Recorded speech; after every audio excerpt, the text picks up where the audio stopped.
I didn't think anything of it when my wife suggested repainting the living room. The old yellow walls had been there since we moved in 5 years ago, and she wanted something cooler, more modern.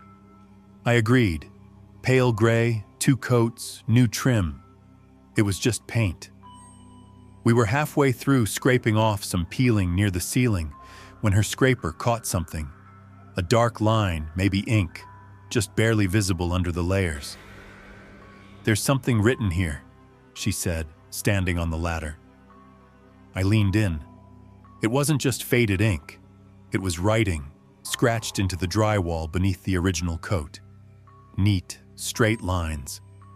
I wiped away the dust with my sleeve. It read, November 2nd, 1998.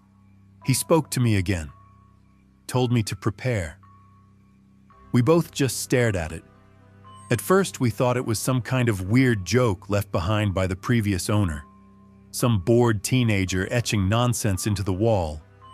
But the handwriting was too precise. Every letter carved as if with a blade. Too much effort for something nobody was meant to see. We kept scraping. Behind the couch, another message appeared. Carved deep and painted over many times.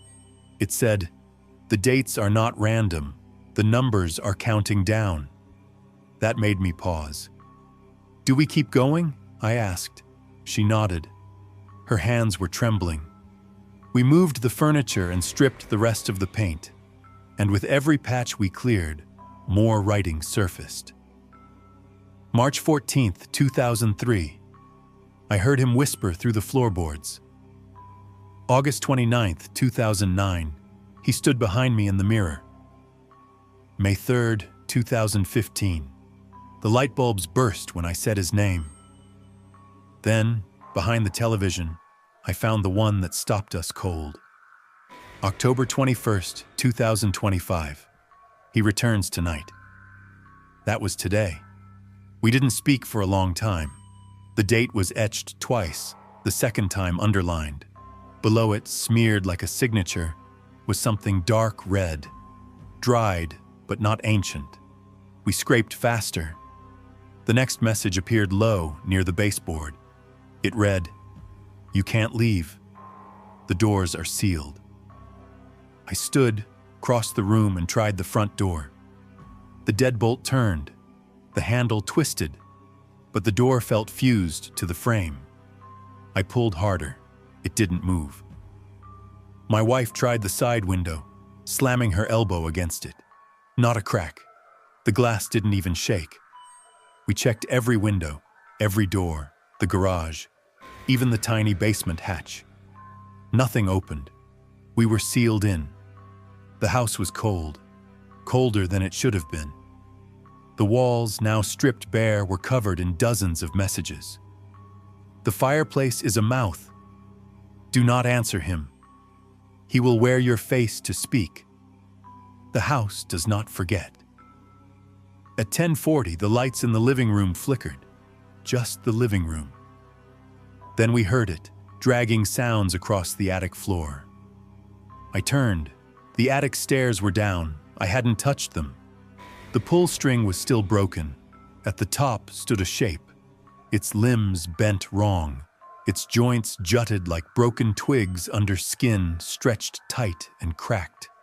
Its eyes were hollow sockets leaking something black and slow. It swayed like it was deciding.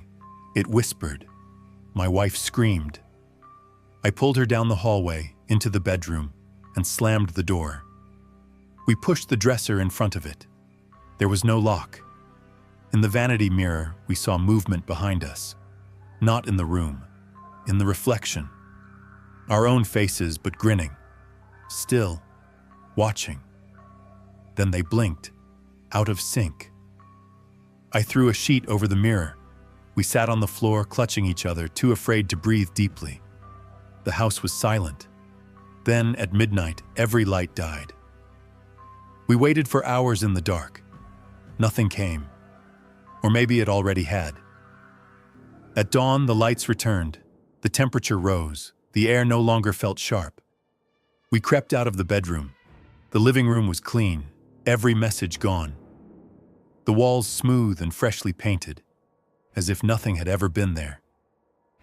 But the attic stairs were still down. I stepped toward them.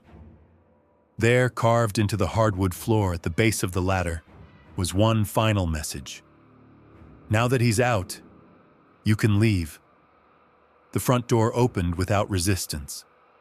We packed everything and left that same day. We moved across the state. A new house, new walls, no attic.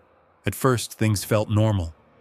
But a few months later, I started hearing her talk in her sleep, whispering things I couldn't quite understand.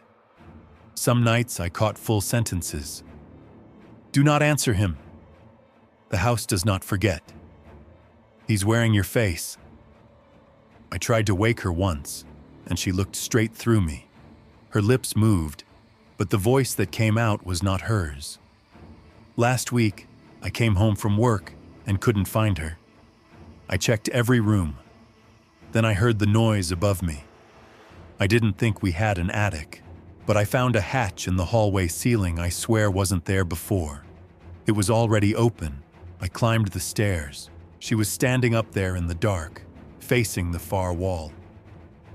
She turned slowly when I said her name. Her eyes were glassy. Her voice was calm. He never left, she said. You just haven't noticed yet.